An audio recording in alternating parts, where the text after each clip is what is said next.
सवाल देखिए कि जब दो इलेक्ट्रॉन एक ही कक्ष में होते हैं तो उनमें चक्रण कैसा होगा। एक जैसा चक्रण, विपरीत चक्रण, एक जैसा अथवा विपरीत चक्रण, कोई चक्रण नहीं। तो देखिए इसका आंसर जो हो जाएगा वो क्या होगा, इसका आंसर हो जाएगा विपरीत चक्रण। क्या हो जाएगा, विपरीत चक्रण। जब दो इलेक्ट्रॉन एक ही कक्ष में होते हैं तो उनमें विपरीत चक्रण पाया जाता है। ठीक है, चलिए अगला सवाल देखते हैं। परमाणु के न्यूक्लियस में पाए जाने वाले मूल कण कौन से हैं। Electron proton, proton neutron, neutron electron या न्यूट्रॉन पॉजिट्रॉन, क्या हो जाएगा। तो देखिए इसका राइट आंसर जो हो जाएगा वो हो जाएगा आपका option 2, proton neutron, proton neutron. ठीक है, याद रखिएगा। यानी न्यूक्लियस जो है, यानी केंद्रक जो है, न्यूक्लियस परमाणु के केंद्र में प्रोटॉन और न्यूट्रॉन से बना एक छोटा व सघन क्षेत्र है, याद रखिएगा। ठीक है, और प्रोटॉन और न्यूट्रॉन न्यूक्लियस का निर्माण करने के लिए नाभिकीय बल द्वारा एक साथ आबंध बनाते हैं, याद रखिएगा। चलिए अगला सवाल। न्यूक्लियस की द्रव्यमान संख्या, न्यूक्लियस की द्रव्यमान संख्या क्या होती है।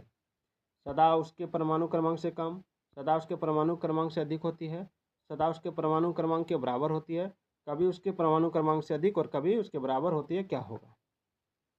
तो देखिए इसका जो राइट आंसर होगा वो हो जाएगा आपका ऑप्शन 4, कभी उसके बराबर क्रमांक से अधिक और कभी उसके बराबर होती है, याद रखिएगा। ठीक है, याद रखिएगा इसको। और परमाणु के नाभिक में उपस्थित कुल प्रोटॉन और न्यूट्रॉन की संख्या उसकी द्रव्यमान संख्या कहलाती है। यानी द्रव्यमान संख्या बराबर होता है प्रोटॉनों की संख्या और प्लस न्यूट्रॉन की संख्या। ठीक है, चलिए आगे बढ़ते हैं। किसी परमाणु का रासायनिक व्यवहार निर्भर करता है उसके किस पर। न्यूक्लियस में प्रोटीन की संख्या पर, न्यूक्लियस में न्यूट्रॉन की संख्या पर, न्यूक्लियस के चारों ओर घूम रहे इलेक्ट्रॉन की संख्या पर, न्यूक्लियस में न्यूक्लियनों की संख्या पर, किस पर करता है। बड़ा इंपॉर्टेंट सवाल है। तो इसका राइट आंसर होगा ऑप्शन 3, न्यूक्लियस के चारों और घूम रहे इलेक्ट्रॉन की संख्या पर। ठीक है, याद रखिएगा इलेक्ट्रॉन नाभिक के चारों ओर विभिन्न कोषों में स्थिर होते हैं और अंतिम कोष के इलेक्ट्रॉन परमाणुओं के रासायनिक गुणधर्म निर्धारित करते हैं। चलिए, नाभिक के बिना एक परिपक्व को स्तनाग्र कोशिका कौन सा है। नाभिक के बिना एक परिपक्व स्तनाग्र, ये वाला नहीं है, एक परिपक्व स्तनाग्र कोशिका कौन सा है। लसिकाणु यानी लिम्फोसाइट, लोहित कोशिका, शुक्राणु या अंड कोशिका, क्या हो जाएगा। देखिए इसका राइट आंसर जो हो जाएगा वो हो जाएगा आपका ऑप्शन 2, लोहित कोशिका, लोहित कोशिका। ठीक है, नाभिक के बिना एक परिपक्व स्तनाग्र कोशिका लोहित कोशिका है।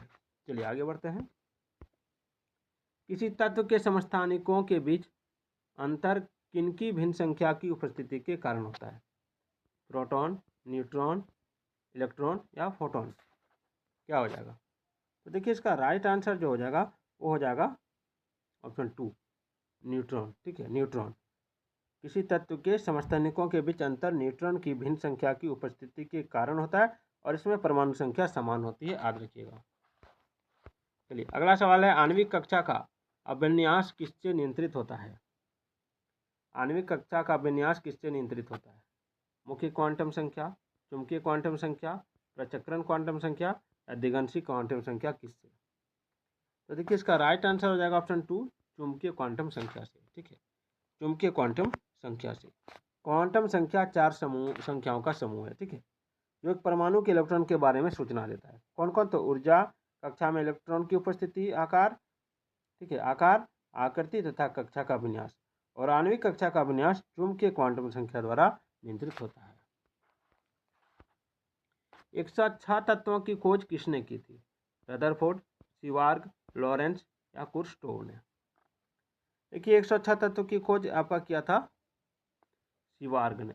ठीक है, सीवार्ग, याद रखिएगा। चलिए आगे बढ़ते हैं। बहुत ही इंपॉर्टेंट क्लास चल रहा है दोस्तों। किस न्यूक्लियर कण में कोई द्रव्यमान और कोई आवेश नहीं होता किंतु प्रचक्रण होता है। प्रोटॉन में, न्यूट्रॉन में, मेसॉन में या इलेक्ट्रॉन में। तो देखिए बड़ा ही इंपॉर्टेंट सवाल है, याद रखिएगा। ये हो जाएगा न्यूट्रॉनों में। ठीक है, न्यूट्रॉनों में, यानी न्यूट्रॉन में विद्युत आवेश नहीं होता है और उनका द्रव्यमान शून्य से थोड़ा ही कम होता है। परंतु उनमें आधा पूर्णांक स्पिन अवश्य हो जाता है, याद रखिएगा। चलिए, परमाणु तत्व संख्या 29 किससे संबंधित है? एस ब्लॉक से, डी ब्लॉक से, पी ब्लॉक से या एफ ब्लॉक से? परमाणु तत्व संख्या 29 यानी कॉपर से संबंधित है, जो डी ब्लॉक में पाया जाता है, याद रखिएगा। Option 2 is the right answer. चलिए, पदार्थ का परमाणु सिद्धांत किसने प्रतिपादित किया था? आवोगाड्रो, डाल्टन, न्यूटन या पास्कल ने किसने किया था? तो देखिए, इसका राइट आंसर जो हो जाएगा वो हो जाएगा डाल्टन ने। ठीक है, परमाणु के अस्तित्व की जानकारी सर्वप्रथम डेमोक्राइटस ने दी थी, लेकिन पदार्थ के परमाणु सिद्धांत को प्रतिपादित करने का श्रेय जॉन डाल्टन हो जाता है, याद रखिएगा। चलिए, मोमबत्ती का जलना डैश है? प्रकाश रासायनिक अभिक्रिया, भौतिक परिवर्तन, ऊष्माशोषी अभिक्रिया या ऊष्माक्षेपी अभिक्रिया, क्या हो जाएगा?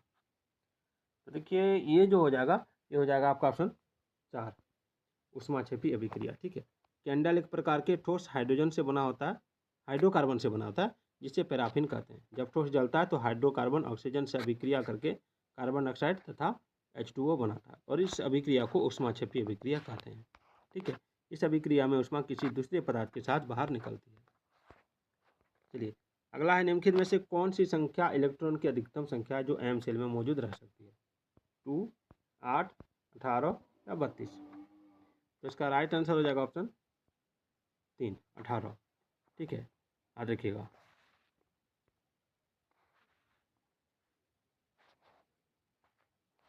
चलिए, एक ऑक्सीजन अणु में 2 परमाणु किससे बद्ध होते हैं? एक आबंध से, एक 2 आबंध से, 3 आबंध से या 4 आबंध से? तो ऑक्सीजन के 2 परमाणु इलेक्ट्रॉन के 2 परमाणुओं के साथ अस्थायी रूप से साझा कर सकते हैं, और ये हो जाएगा आपका 2 आबंध। ठीक है, यानी दोनों इलेक्ट्रॉन के परमाणु ऑक्सीजन के अणुओं के साथ मिलकर द्विआबंध यानी डबल बॉन्ड बनाते हैं। द्विआबंध 2 रेखाओं, ठीक है, 2 रेखाओं के द्वारा परमाणुओं के युग्म को दर्शाता है। प्रत्येक लाइन, ठीक है, प्रत्येक लाइन जो साझा किए गए इलेक्ट्रॉन के एक युग्म को यानी 1 पेयर को दर्शाती है। विभिन्न तत्वों के परमाणुओं में होता है, क्या होता है? समान परमाणु संख्या और इलेक्ट्रॉनिक विन्यास, भिन्न भिन्न परमाणु संख्या और समान इलेक्ट्रॉनिक विन्यास, भिन्न भिन्न परमाणु संख्या और भिन्न भिन्न संयोजी इलेक्ट्रॉनिक संख्या, या समान संख्या में इलेक्ट्रॉन और न्यूट्रॉन। तो देखिए, इसका जो राइट आंसर होगा वो हो जाएगा आपका ऑप्शन 3, भिन्न भिन्न परमाणु संख्या और भिन्न भिन्न संयोजी इलेक्ट्रॉन संख्या। ठीक है,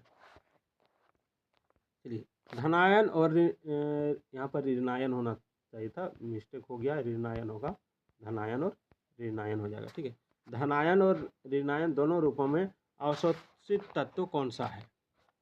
सल्फर, नाइट्रोजन, कैल्शियम, फास्फोरस, क्या होगा? तो देखिए, इसका राइट आंसर होगा आपका ऑप्शन 2, नाइट्रोजन। ठीक है, चलिए आगे बढ़ते हैं। अगला सवाल है, न्यूक्लियनों को किन उपकरणों का मिश्रण माना जाता है? मेसॉन, क्वार्क, लेप्टॉन या फोटॉन? तो ये हो जाएगा आपका क्वार्क। क्या हो जाएगा? क्वार्क। चलिए आगे बढ़ते हैं। हीलियम परमाणु जब इलेक्ट्रॉन होता है तब वह क्या बनता है? हीलियम परमाणु जब इलेक्ट्रॉन होता है तो वह क्या बनता है? तो इसमें धनात्मक हीलियम आयन, प्रोटॉन, अल्फा कण या धनात्मक हीलियम आयन। यहाँ पे ऋणात्मक होगा, ऋणात्मक हीलियम आयन। तो ये जो है ये बनेगा आपका ऑप्शन 4। ठीक है, ऑप्शन 4 ऋणात्मक हीलियम आयन हो जाएगा, यहाँ पे ऋणात्मक होगा। चलिए अगला है, जब दो परमाणुओं के बीच आबंध बनता है तो प्रणाली की ऊर्जा क्या होती है? वर्धित होती है, घटती है, वैसे ही रहती है, बढ़ती है या घटती है? तो ये जो हो जाएगा ये हो जाएगा आपका ऑप्शन 3, वैसे ही रहती है। ठीक है, परमाणुओं के आबंध बनने का मौलिक कारण यह है कि परमाणु आबंध का निर्माण करते समय अपनी संग्रहित संभावित ऊर्जा नष्ट कर देते हैं। चलिए अंतिम सवाल है कि इस तत्व का परमाणु भार मानक के रूप में लिया जाता है। ठीक है, इस तत्व का परमाणु भार मानक के रूप में लिया जाता है कार्बन, सोना, हीलियम या ऑक्सीजन, किसका? ठीक है, कौन से तत्व का परमाणु भार मानक के रूप में लिया जाता है? कार्बन का, सोना का, हीलियम का या ऑक्सीजन का? तो ये हो जाएगा ऑप्शन 1, कार्बन का। परमाणु द्रव्यमान से तात्पर्य परमाणु के द्रव्यमान से। परमाणु के सभी नाभिकों को मापने के लिए कार्बन 12 का प्रयोग किया जाता है। ठीक है, कार्बन का परमाणु द्रव्यमान कितना? 12। यह कार्बन तत्व के 2 अस्थायी आइसोटोप में अधिक मात्रा में पाया जाता है। तो आज का ये सवाल कैसा लगा कमेंट जरूर कीजिएगा।